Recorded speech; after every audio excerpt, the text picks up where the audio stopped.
एक फंक्शन खुद को ही कॉल करे, ये होती है recursion. Recursion is when a function calls itself. Recursion is common mathematical and programming concept. यानी मैथमेटिक्स, ये बेसिकली सारा जो प्रोग्रामिंग है ये मैथमेटिशियन और स्टैटिस्टिशियन, फिजिस्ट, ये इन्होंने मिलजुल के कोई वर्किंग की है तो कंप्यूटर को इजाद हुआ है। अब जो भी इसमें कंसेप्ट्स हैं, कैलकुलेशंस हैं, वो बैक पे आप देखेंगे तो मैथ फिजिक्स ही है, इस तरह स्टैट ही है। अब recursion is common mathematical concept, यानी मैथ्स के रिलेटेड है। और it means a function calls itself. This has benefit of meaning that you can loop through data to reach a result. अब पहले तो आप प्रॉपर लूप यूज कर रहे थे आइटरेशंस के लिए, फॉर लूप आपने यूज कर ली, वाइल लूप यूज कर ली, यहाँ पर आप विदाउट लूप आइटरेशंस चला सकते हैं। और ये वर्क कैसे करती है इसको देखते हैं। क्योंकि प्रोग्राम के बगैर आप थ्योरी पढ़ेंगे तो वो आपको सही समझ नहीं आएगी। हम चाह रहे हैं कि हर बार एन की वैल्यू शो हो और उसमें से एक डिक्रीमेंट होता रहे। हमने लिखा है फंक्शन डिफाइन काउंटडाउन, कहाँ से शुरू होना है वो कौन बताएगा जब फंक्शन हमारा कॉल होगा। काउंटडाउन हमने लिख लिया 5। अब 5 यहाँ से गया एन के पास, हमने देखा जीरो तक, जीरो या जीरो से ग्रेटर तक हमने उसको एग्जीक्यूट करना है।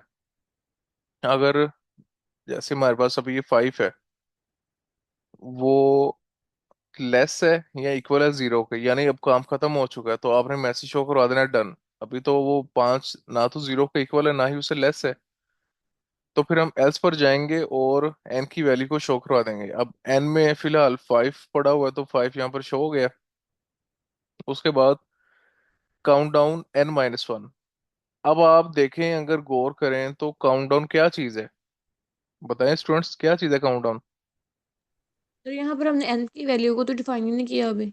ये देखें, हमने एन यहाँ पे 5 लिखा हुआ है, ये 5 फंक्शन। यहाँ से एन के सर पास ही हमने जा उस रहा है। फंक्शन को उसके फंक्शन के अंदर फिर कॉल कर दिया, काउंटडाउन हमने फंक्शन ऊपर डिक्लेयर किया हुआ था। बिल्कुल एग्जैक्टली, इन्फैक्ट हम ये था। उसी फंक्शन को उसी फंक्शन के अंदर ही कॉल कर रहे हैं। और पहले 5 यहाँ से गया था एन के पास, कंडीशन ये फॉल्स हुई, 5 प्रिंट हुआ और 5 - 1 4। अब ये 4 दोबारा से जाएगा ऊपर एन के पास। 4 यहाँ से गया एन के पास और चेक हुआ नहीं, ये भी ना तो जीरो है ना ही जीरो से छोटा है, नीचे जाएगा और 4 शो करवाएगा। और फिर इसमें एक डिक्रीमेंट होगा, 4 - 1 3। और अब 3 ऊपर जाएगा, फिर 2, फिर 1। अब जैसे 1 के बाद वो जीरो होगा, यानी 1 जब आपने शो करवा दिया फिर 1 - 1 जीरो हो गया, तो जीरो यहाँ पर ना तो जीरो लेस देन जीरो नहीं है, पर वो जीरो के बराबर है। तो यहाँ पर फिर वो डन शो करवा देगा। और अब देखें डन के बाद एल्स वाला पार्ट तो नहीं चलेगा ना, क्योंकि एल्स वाला पार्ट एक जब क्राइटेरिया फुलफिल होता है ट्रू वाला, तो एल्स वाला पार्ट तो एग्जीक्यूट नहीं होता। तो डन जैसे शो होगा आपका प्रोग्राम खत्म हो जाएगा। तो ये जो कंसेप्ट है ये, इसको बोलते हैं रिकर्सिवनेस, कि एक फंक्शन के अंदर आप उसी चीज को ही कॉल करो।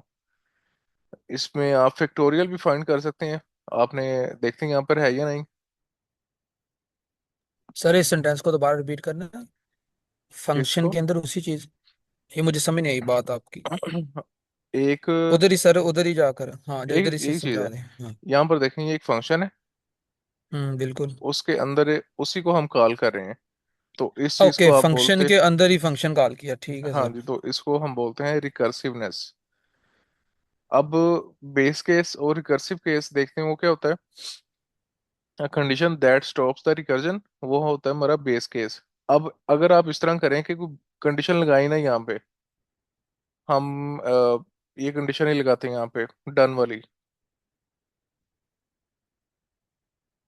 और सिर्फ हम उस नंबर को शो करवाते रहते हैं और डिक्रीमेंट भी चलें करते रहते हैं, फिर क्या होता है। ये बेस केस नहीं मेरा ख्याल लगाया ना। हाँ जी, हम सिर्फ वो देखें 5 4 3 2 1 0 - 1, वो चलता ही जा रहा है, वो रुक ही नहीं रहा। तो यानी यहाँ पर फिर आप अगर कंडीशन नहीं लगाएंगे तो वो चलता ही रहेगा, क्योंकि आप फंक्शन इधर फंक्शन को कॉल करते जा रहे हैं, वो हमेशा एक माइनस करके 5 4 3 2 1 0 - 1, वो चलता ही जा रहा है, वो रुकेगा ही नहीं अगर आप बेस केस यूज नहीं करेंगे। फिर दूसरा है recursive case, the function calling sir जैसे इटसेल्फ। कि वो सर सॉरी, वो जैसे अनफाइनल लूप होते हैं वैसी कंडीशन हो बिल्कुल, जाएगी। ये हाँ जी इनफाइनाइट हो जाएगा, प्रोग्राम आपका नहीं रुकेगा। ओके, और थैंक यू दूसरी सर। तरफ है कि आपने जब फंक्शन को कॉल करना है तो आपने अब वैल्यू चेंज करनी है, उसमें इंक्रीमेंट या डिक्रीमेंट थोड़ा सा करना है ताकि कोई वैल्यू चेंज भी हो, फिर ही कंडीशन आपने यहाँ पे अगर लगाई भी है, कंडीशन आपने लगाई है यहाँ पे जीरो वाली, आप जब दोबारा फंक्शन को कॉल करोगे उसमें वैल्यू में थोड़ा मॉडिफिकेशन करके फिर उसको कॉल करना है। अगर आप ऐसे नहीं करोगे वो हमेशा पाँच ही रहेगा, पाँच बार बार खुद को कॉल करता रहेगा और पाँच शो होता रहेगा, तो यानी वो कभी भी वैल्यू में चेंज नहीं आएगा और ये भी रिकर्सिव कंडीशन ही रहेगी। यानी दो चीज़ों को आपने ख्याल करना है, जब फंक्शन कॉल करना है उसी फंक्शन के अंदर तो आपने इंक्रीमेंट या डिक्रीमेंट की तरफ जाना है बेस्ड ऑन दिस क्राइटेरिया। तो इसको आप क्या कहेंगे, बेस केस, जिसकी बेस पे आप रिकर्सिव किसी चीज को बना रहे हो, और जब आप फंक्शन को कॉल कर रहे हो उसके अंदर तो आपने रिकर्सिव केस वहां पर अप्लाई करना है, उसमें कुछ मॉडिफाइड आर्गुमेंट देना है जो यहाँ प्लस हो रहा हो या माइनस हो रहा हो। अब एक फैक्टोरियल का कंसेप्ट है, ये इम्पोर्टेंट है फाइनल्स के लिए। अब फैक्टोरियल वाला जो केस है ये क्या होगा कि फैक्टोरियल पहले समझ लेते हैं। पाँच का अगर फैक्टोरियल है तो पाँच, जरा चार multiply four multiply three, five, four, तो यानी थ्री, कि काउंटडाउन को आपस में मल्टीप्लाई कर दें, two, one, minus exactly one के हाँ जी, साथ। जो काउंटडाउन था वो भी तो यही था ना, five four three two one आ रहा था। अब उसमें और इसमें एक डिफरेंस है। उसमें हम वैल्यू अपने पास कहीं रख नहीं रहे थे, हम जस्ट उसको शो करवा रहे थे। अब हमने इस वैल्यू को अपने पास रखना भी है, तो ये अब कैसे करेंगे हम ये करेंगे कि फाइव और मल्टीप्लाई, इसको हम रिटर्न करवा लेंगे, फिर अगली बार फोर और मल्टीप्लाई इसको रिटर्न करवाएंगे। जब ये सारे नंबर्स विद मल्टीप्लिकेशन ऑपरेटर्स इकट्ठे रिटर्न होंगे तो जो फाइनल रिजल्ट है वो उसका फैक्टोरियल होगा। तो अब इसको हम चला के देखते हैं। हम यहाँ से स्टार्ट ले लेते हैं। हमने प्रिंट के अंदर ही फंक्शन को कॉल करके उसके अंदर ही वैल्यू लिख दी, यानी जो भी आंसर आएगा वो प्रिंट के अंदर हम डायरेक्टली शो करवा देंगे। पाँच यहाँ से गया एन के पास। अब आपको पता है कि जीरो हो या वन हो, दोनों का फैक्टोरियल का आंसर क्या आता है, होता है सर, वन हमेशा आता वन है। आता है उसका। तो हमने यहाँ पे कंडीशन लगा दी, इफ एन जीरो, और ऑपरेटर आपने शायद पहली बार पढ़ा हो, आपने जैसे लॉजिकल यस। ऑपरेटर्स गेट्स पढ़े होंगे फिजिक्स में, एंड और नोट, वैसे ही यहाँ पर भी हैं। अगर आप चाहते हैं दोनों कंडीशंस ट्रू हो फिर कोई क्राइटेरिया एग्जीक्यूट हो तो आप यहाँ पर एंड यूज कर लेंगे। अगर आप चाहते हैं कि दोनों में से कोई एक भी ट्रू हो तो आप कोई वर्किंग करना चाहें तो फिर आप और गेट यूज करेंगे। एग्जाम्पल मैं दे देता हूँ। अगर हम चाहते हैं कि स्टूडेंट के मैट्रिक में मार्क्स 80% और इंटरमीडिएट में मार्क्स 70% हो, तो फिर आप यहाँ पर एंड यूज करेंगे और यूज करेंगे।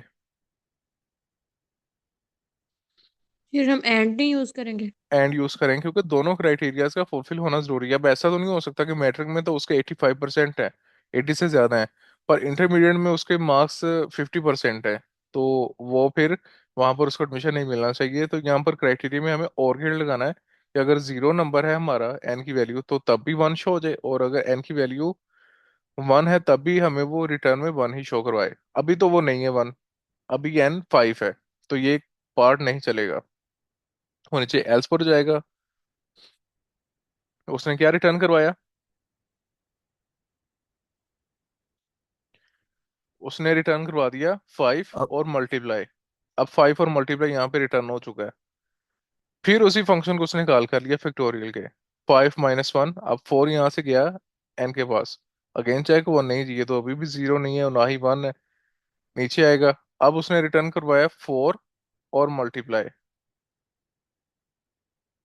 अब फोर और मल्टीप्लाई रिटर्न हो गया, फिर ही फंक्शन कॉल हुआ। अब फोर जब एन में पुट हुआ, four minus one three, three ऊपर चला गया। अब थ्री और मल्टीप्लाई यहाँ पे शो हुआ, फिर इसी तरह 2, फिर मल्टीप्लाई 1। अब आपने इस चीज को अंडरस्टैंड करना है। जब यहाँ से आगे देखते हैं, आपने 3 पुट किया तो 3 मल्टीप्लाई शो हुआ, जब 2 पुट किया 2 मल्टीप्लाई शो हुआ। अब 2 यहाँ पर आपने पास किया, 2 - 1, क्या आंसर आया? वन 1। Base case. तो 1 ऊपर गया। अब 0 तो नहीं था वो, पर n 1 था, तो रिटर्न उसने करवा दिया 1। एल्स वाले पार्ट पर वो दोबारा अब गया ही नहीं। वो क्यों नहीं वहां पर गया? क्योंकि अब प्रोग्राम को खत्म हो जाना चाहिए और फर्दर कोई फंक्शन कॉल नहीं होना चाहिए। फैक्टोरियल इतने से ही आपका कैलकुलेट हो जाएगा, क्योंकि फैक्टोरियल में यही हमने चलाना था। 5 4 3 2 1 को मल्टीप्लाई करवाना था और उसका रिजल्ट 120 यहाँ पर शो हो गया। तो आप इस तरह रिकर्सिव कंसेप्ट को यूज करके फैक्टोरियल, फिर एक सीरीज है फाइबोनाची सीरीज, वो आप फाइंड कर सकते हैं। या इस और भी बहुत से कंसेप्ट्स हैं जो आप इस रिकर्सिवनेस को यूज करके इम्प्लीमेंट कर सकते हैं। हाँ, ये वही सीरीज जिसकी मैं बात कर रहा था। सर, हाँ हाँ। हेलो। जी जी। सर, जो आप पीछे एग्जांपल करवा रहे थे रिकर्सिवनेस की फैक्टोरियल वाले की, हाँ जी। जैसे ही हमारा, अगर आप उस स्क्रीन को ओपन कर सकते हैं दोबारा। जी। मुझे शो नहीं हो रही सर। जैसा ही आपका वो फंक्शन रन हुआ फर्स्ट टाइम, हम्म। आपने हमने फैक्टोरियल 5 दे दिया।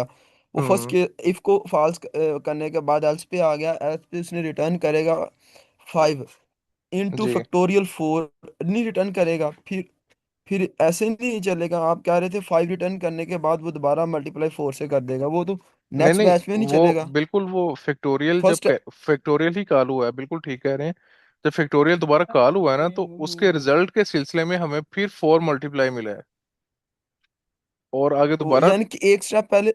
सर, पहले स्टेप पे यानी कि आप है ना कहना ये चाह रहे हैं कि पहले 5 इंटू 4 फैक्टोरियल होगा, नेक्स्ट स्टेप में 4 इंटू 3 फैक्टोरियल होगा, उससे नेक्स्ट में 3 इंटू 2 फैक्टोरियल होगा, उसके बाद 2, यानी कि नीचे नीचे जाता जाएगा, फिर हाँ उसको जी, रिटर्न में जवाब लेके आएगा वो 4 को एग्जैक्टली इस तरह ही सॉल्व होगा। करने के आप बाद। बिल्कुल ठीक कह रहे हैं कि हर बार 5 फिर आगे नेक्स्ट -1 करके फैक्टोरियल का फंक्शन दोबारा कैलकुलेट होगा।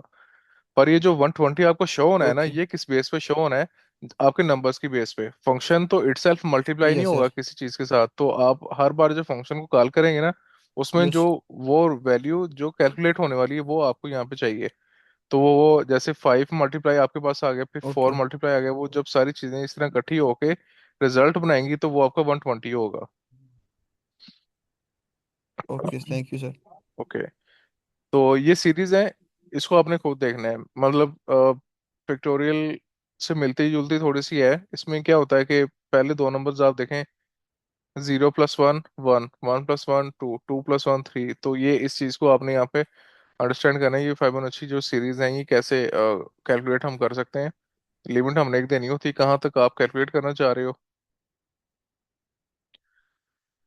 ओके जी। और